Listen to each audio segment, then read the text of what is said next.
So I made a little bit more progress today. So we've got menus now.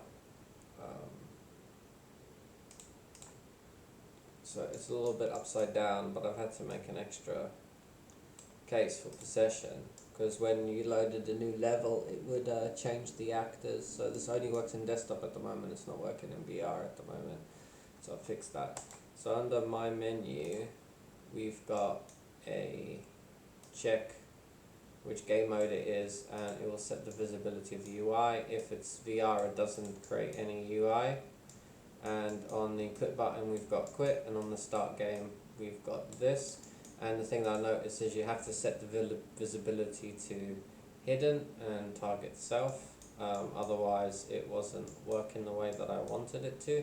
Eventually I want to have events happening inside of the menu itself. Inside the spline we made a couple of changes. So inside here, when the game starts, it gets the player location. So when a new spline enters the scene, it checks the mode, it gets the actor reference from that mode, and it makes sure that it's possessed to that actor. There's going to be a lot of banging today because the neighbors are having their roof done, so I do apologize about that.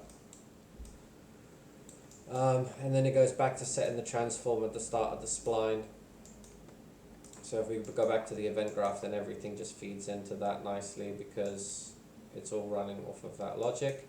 Then the only other thing that I changed is that at the end, if the distance along the spline, which is the player's current distance on the spline, is greater or equal to than the spline length, so this is how long the spline is, and auto next level is selected to true, then delay it by 2 seconds and load the next level.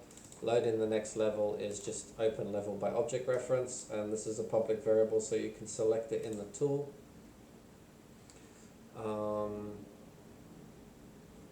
And then that's pretty much the basics of it.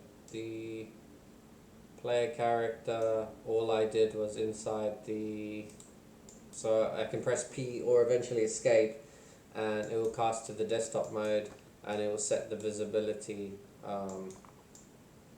to hidden.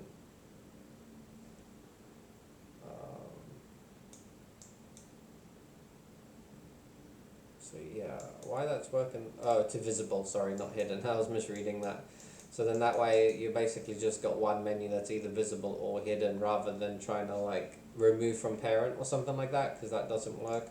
So if you do it from like here, remove, don't use this one, just make sure you've got one, you're referencing it, and you're selecting the visibility, and it makes life a lot easier. So if I start in a level now, you'll see that my player actor is not in the scene.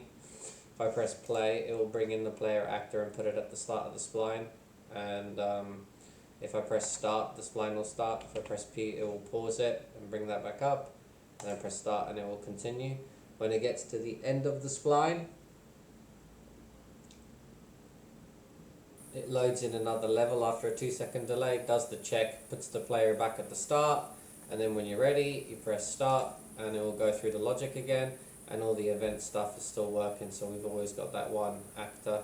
When it gets to the end of this one, it will just restart this level again. But in theory, what I can do is just go to the spline, click on it, and I can just choose what level I want to be next, and it will all work as intended. So this spline is very much the control for everything.